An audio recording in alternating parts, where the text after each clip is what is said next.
What's up, everybody? We're back on the Euphoria reaction show. Word. My name is Carly Storms. Sounds like Jenna. Let's get into it. This is episode 3 of season 2 of Euphoria. It's crazy, per usual. Yeah, I mean, this is what we're expecting at this point, right? Like, I expect drama all the time. And I like how they started out with Cal's story or whatever. Mm-hmm. And just, I don't know, how did you feel about that? I felt like it just gave us a deeper and fresh perspective on what Cal has been through in his life prior to where we originally meet him, you know, which is another phase of his life. So I thought it was really touching. I felt very touched by that story, actually. It made me feel a little bit emotional because, you know, Cal is this macho, toxic, masculine father figure in Nate's life. And this is the first time we've gotten to see what's going on with him because obviously he is not straight. So what was the origin story? And basically that's what we got. So the backstory. Yeah, it was cool. He was in high school and, you know, he had his best friend that he hung out with. It's like you start empathizing with Cal for a change. Yeah, exactly. You know? And just seeing what his life was like in high school and how he had a girlfriend, but then he also was with his friend all the time, and it was clear to me from the beginning they were in love with each other, to be honest. The friend? Mm-hmm. I mean, yeah, clearly. But I mean, I don't know if I would say in love with each other, but they were definitely what do they call that? Like, not lust, but infatuated with each other. And so I think they were both kind of at that exploration point, you know what I mean? And it could have gone somewhere had things not kind of unraveled the way that they did, but I don't know. I think that's probably not an uncommon story. You know, I think there's a lot of repressed gay, you know, out here in the world. Mm-hmm. And I think it lets you kind of understand like his anger. Mm-hmm. And all, like he's so like, you know, upset. Like, and I don't know, it's just interesting. So we're getting into it with, you know, everybody's backstory. And I feel that also it's important to note that you see where Cal's life basically gets thrown in another direction because at the end, after they graduate, they go to a gay bar together and they have this really intimate, really cute romantic moment where they finally are free to be together in a romantic way, and so it's really sweet. And then he has this amazing moment and they kiss and it's passionate, and then he wakes up the next morning and his girlfriend calls him and tells him that she's pregnant.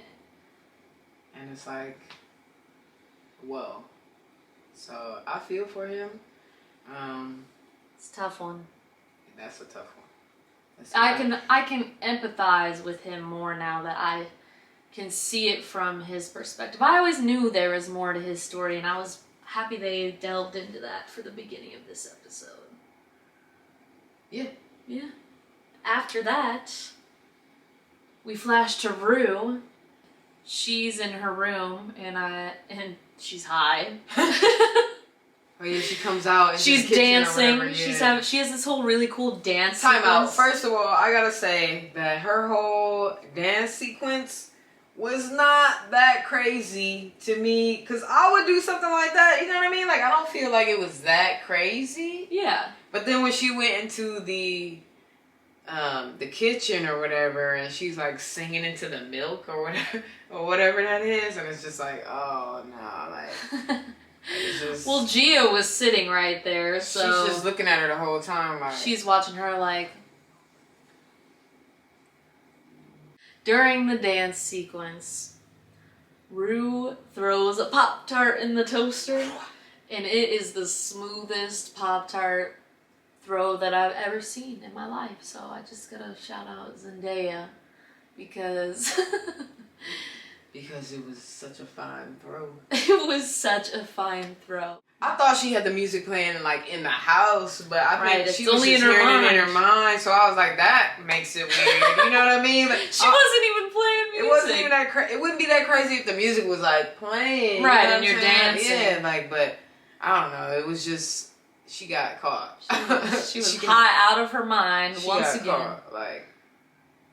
And then she spit her milk back out, which is so. Like, and the way she looked when she was like.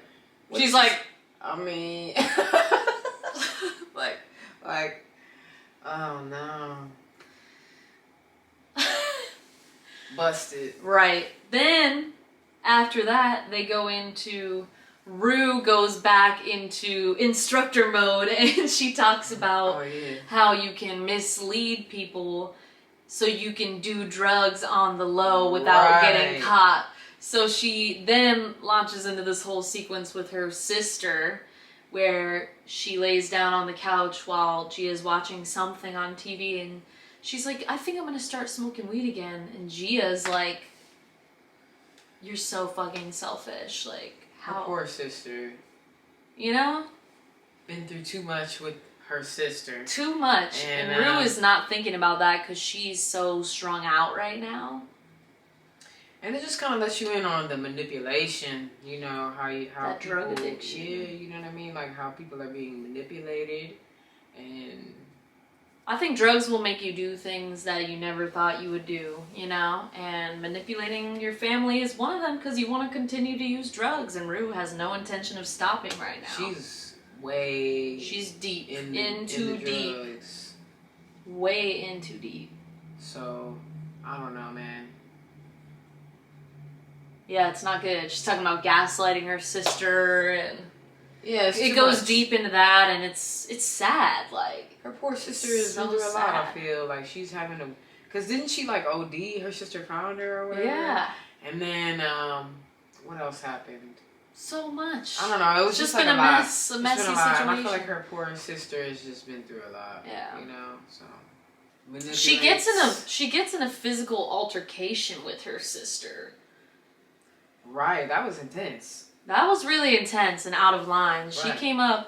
She came up and pounded through her sister's door. Screaming at the top of their and then lungs. her sister pushed her out and was like, "Stop fucking touching me!" Like, I hate when people scream like that. Screaming at the top of their lungs, just having like the worst fight. Right.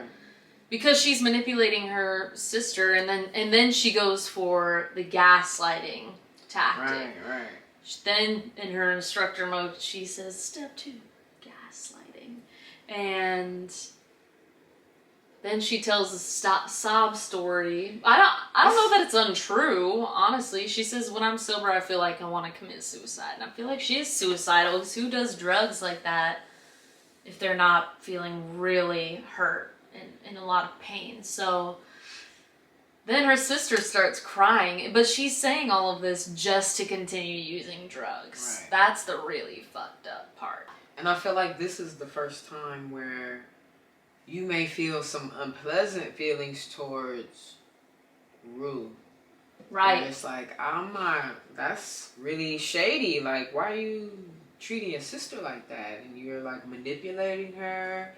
And it's kind of messed up. So it's like, you get those feelings towards Rue, like, man, I don't know about you like, anymore, I've been trying to, like, I can empathize with her, but I do think it's messed up what she's doing. But I understand it's her addiction.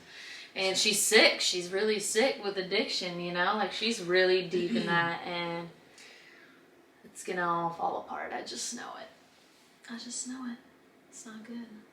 And then the next scene is the interview. Yeah. Jules is real skeptical, so Rue goes around and tells a bunch of people, "Oh, I'm gonna start smoking weed now," but nothing else, and she has a story for everybody, including Jules. Mm-hmm. So Jules wants to interrogate Elliot about who he is as a person, because she feels really suspicious about him for good reason, because he is doing drugs with Rue and hiding that from Jules. But Jules doesn't know that. Right, but she feels suspicious. Right. So she takes the spotlight on him and starts questioning him. And he had some funny lines in there when he said, I know you've been gangbanged by the entire galaxy. And she was like... They started turning it back on her, Rue and Elliot. She's like, yeah, how many guys have you slept with, Jules? Like, wait, I got some questions too. It was like, I got some questions too, actually, now that Elliot brings up this very valid point. Mm-hmm. That's a really funny scene. Right. And I feel like they're all getting to know each other, and that was kind of like a little relief after that really heavy scene. After Jules interrogates Elliot, Rue and Jules bike back to, I believe, Rue's place. And someone's place. Yeah, Jules beats Rue there, and then they have like a hot little hookup. Yeah. I feel like things heated up between them in that moment. It was a real intimate moment, because I feel like Rue is real nervous around Jules. Like, sexually nervous. And Jules is a little more free-spirited. Remember, she got gangbanged by the entire galaxy, so... But then she goes and gets hot. Yes. So she has this amazing moment with Jules, but then she goes and does heroin in her room, and then just curls up in a ball. Which is interesting, because it seems like the deeper she gets into what she wanted, the deeper she also is going into her, like, addiction. Right. It's correlating. And, I don't know. It's not looking good for Rue right now, man. I feel like she's on a bad path. She's pretty bad right now. Like, she needs help. Now. She needs to go to rehab, right? Really. Like, if you're doing heroin, all jokes aside, you should seek help. Seriously, that is not... Even before she was doing heroin, she was, really off the handle. But this is like, there's not much further you can go from heroin.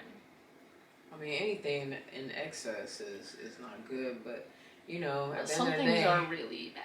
She does need some help, man. She jumped off the ledge, like, quick. It was no, just like she went like straight to the deep end. Clean or whatever, and then she just went back to, like, full on... Worse than ever addiction. Doing drugs. Manipulating people, lying pretty much all the time. Nothing good. It's just nothing good coming from it, so. Lexi realizes that she's an observer of her life. She comes to that conclusion. So she decides she's gonna write a play called This Is Life. And then I like it because they go into like her dream sequence of what the production of This Is Life is like. Yeah. And it looks like a major Hollywood production. Right.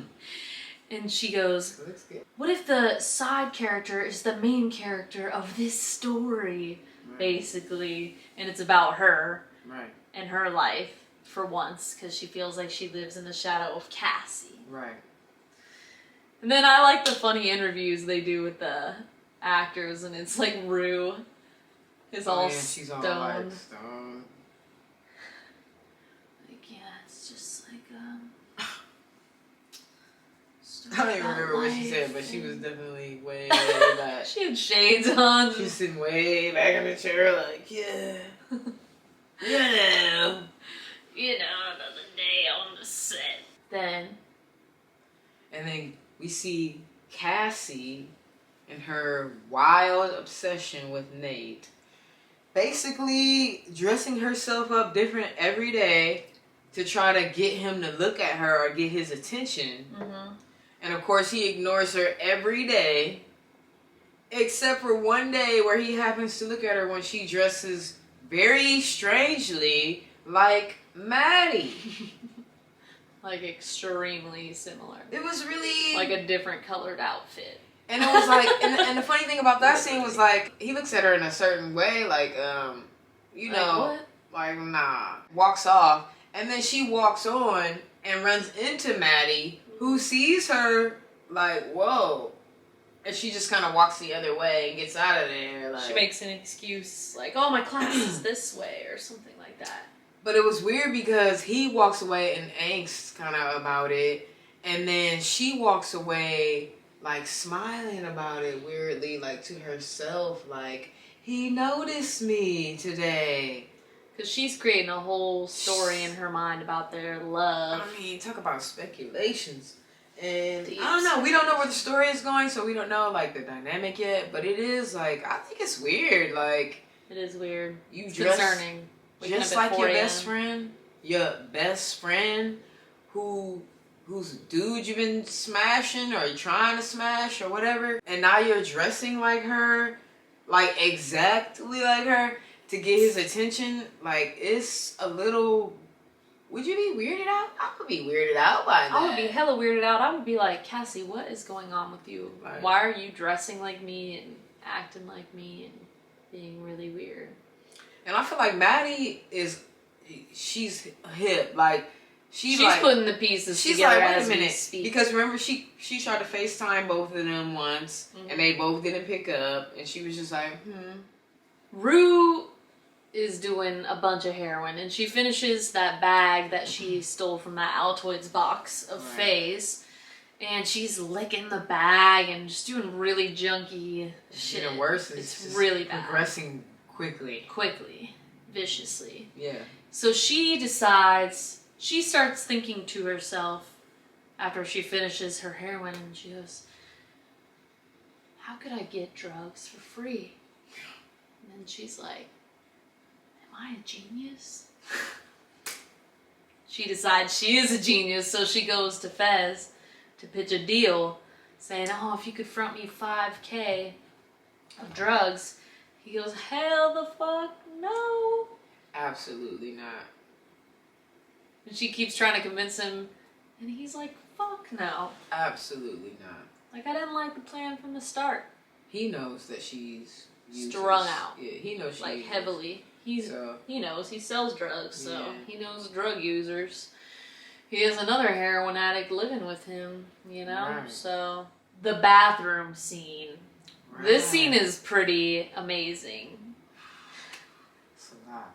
All the girls are in the bathroom, all the main characters, basically.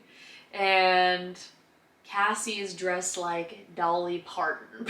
That's the only way. That's what comes to mind when I see her Pretty much. She looks great. Like, clearly she put a lot of work into it, but she does look like she's trying out for Lexi's play that she's directing. Right. Oklahoma. Right. So Rue and her high ass, she's like, are you in Oklahoma? And this triggers Cassie. Her mind starts going. She's like, what do you mean? She thinks Rue's making fun of her. Rue's just high. They just have this whole banter in there, and then Cassie has a breakdown. Full blown. In her mind. In her mind. But you don't know that at first when you're watching her, like, basically run down everything that's going on between her and Nate. I was sitting with my mouth like open. Like, did she just say all of that? I was like, whoa. Like, damn, she just blew up her spot. But then they revealed to you that it was only in her mind. Yeah. That only occurred in her mind, and that she didn't actually say anything. So, I don't know. I think her obsession with Nate is crazy. I don't know. I want to see where it goes, but it doesn't seem good. It's not going down a positive path. It seems out of balance. Right. Nate and Cassie are still sleeping together. Right. But it's clear to me that he doesn't give a fuck about Cassie. He doesn't really care about Cassie. I don't think he does. I think it's just a hookup for him. I mean, he was ignoring her the whole time at school or whatever. Right. My thing is this. If someone only has, like I say, one day a week to, like, be with you in high school. In high school. One day a week to be with you, like, is that, like, that's not love? You know what I mean? Right. Like, what does she expect?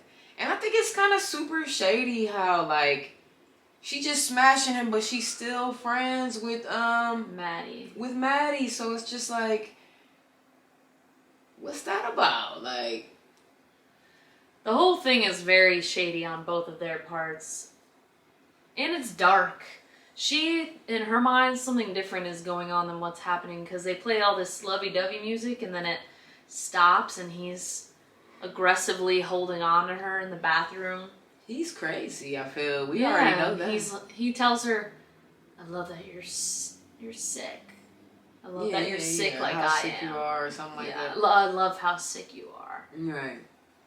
Like, that's going That's dark. weird. That's going darker and darker. I don't know. Just like the vibe around that whole thing was really weird. After that, Rue, after being turned down by Fez, decides she's going to take her fine business plan to Lori. She makes a pretty solid pitch. But she's getting in so deep. And Lori even warns her. She says, I'll give you... She validates Rue's delusions in her addiction, saying, you're a genius. Rue's like, oh, thank you. And then she tells her that she's going to front her $50K suitcase. Rue, even in her high mind, is like, that's a little too much.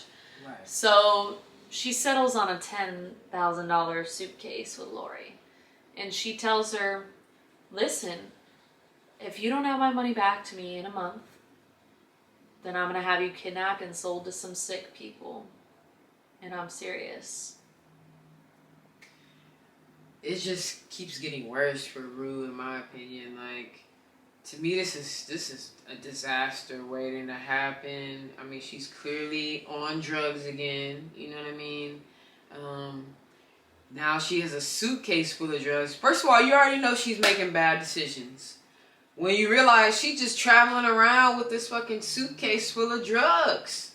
Like, she goes to her meeting or whatever, and you just like rolling around with a suitcase full of drugs. It's bad.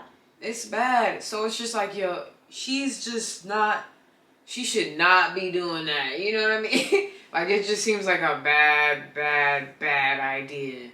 It's bad. Rolling up to NA with the suitcase as well. Right, with the suitcase at NA. First, I thought she was going to start selling the drugs at NA, because maybe she will in later episodes. That's a hot take right there. At first I was like, dang, she about to start selling drugs after the NA meetings or whatever.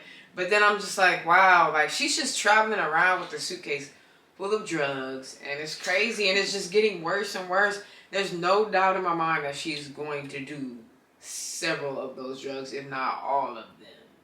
Exactly. Because she's out of the drugs that she had, that little stash that she had. She used it all, so she's out of drugs. She doesn't have money. She doesn't have money, and you just happen to have a suitcase full of all kinds of drugs that you like right there in front of you. You tell me you're not gonna do them? Please. She is going to do the drugs, and it's going to get way worse. I can see that coming. Yeah, that much is inevitable in this story. After her NA meeting, Ali is onto her the whole time. Mm-hmm. And he confronts her outside and asks, the $64,000 question is, what's in the suitcase? What's in the suitcase? So Rue doesn't want to hear that. She tells him she doesn't want to lecture. He starts mouthing off. She was incredibly rude, too. Like, just very nasty to him. Nasty. So he starts getting upset with her. Yeah, because she's saying deeply personal and deeply offensive shit to him. Basically, the episode where she's with Ali in the diner and they have that really serious conversation, she starts using that against him. And that's messed up because all he's ever done is try to help her. Right. And be her friend, basically. He's a dope-ass friend. Right. Honestly. He's got her back. Right. Period. And he's just asking her what's going on because he knows. So she tells him off, and it's pretty heart-wrenching moment in the series because it's just really sad. It's clearly that her words really cut through cut him and he hurt just him. walks away. And I think he was really taken aback by that because I felt like I was taken aback by how rude and nasty she was being. Right. Like, it was just very, like... out of pocket. Like, whoa. Like... it was out of pocket. You saying personal stuff? Like, for what? Just because he asked you basically what's going on with you? And now you're that upset that you're taking real personal digs at him? Like, that's trash. Trash behavior on Rue's part. I don't know. We can't respect that. I mean, it's just like, it was just uncalled for. I felt like it was just very uncalled for. Yeah. And she's messy. I feel like she's a mess right now. She's messy right now. Like, it's all becoming messier. Mm-hmm. Meanwhile, Elliot and Jules are hanging out and they're smoking some weed at Elliot's place. And they're having a conversation about Rue. And seems like they have some sort of chemistry more than friends. I feel like they all do. And my prediction is there's going to be some sort of love triangle in the upcoming episodes. I think they all like each other. I don't know. That's really interesting to me. But they have a great conversation there. So things are unraveling quickly. Expeditiously. Right.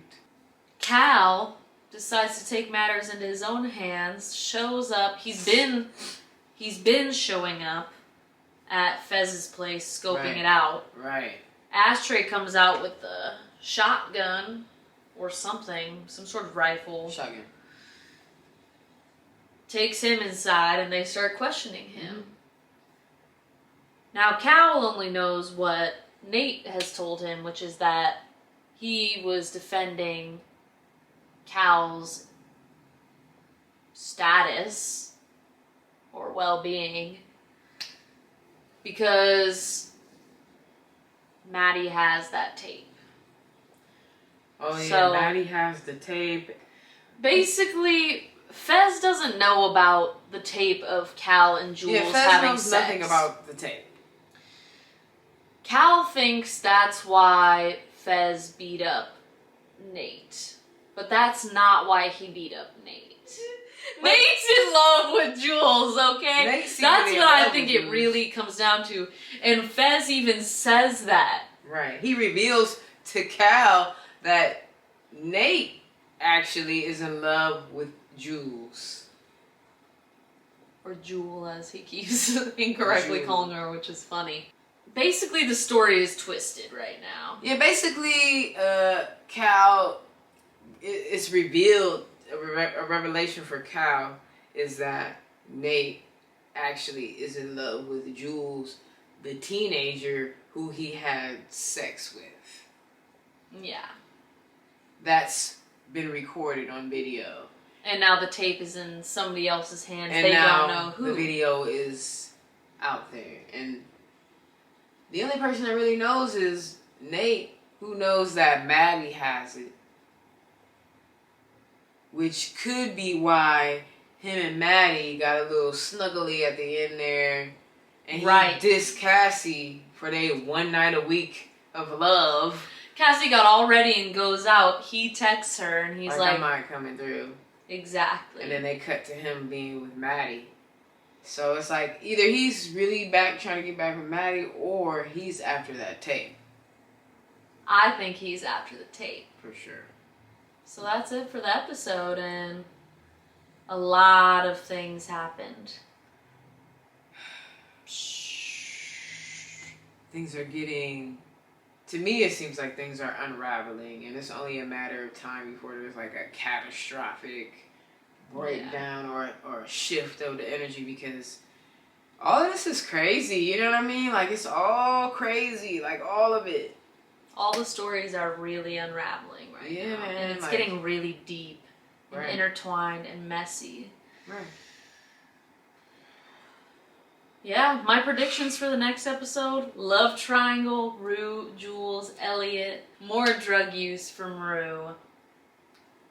Nate and Cal are in deep shit.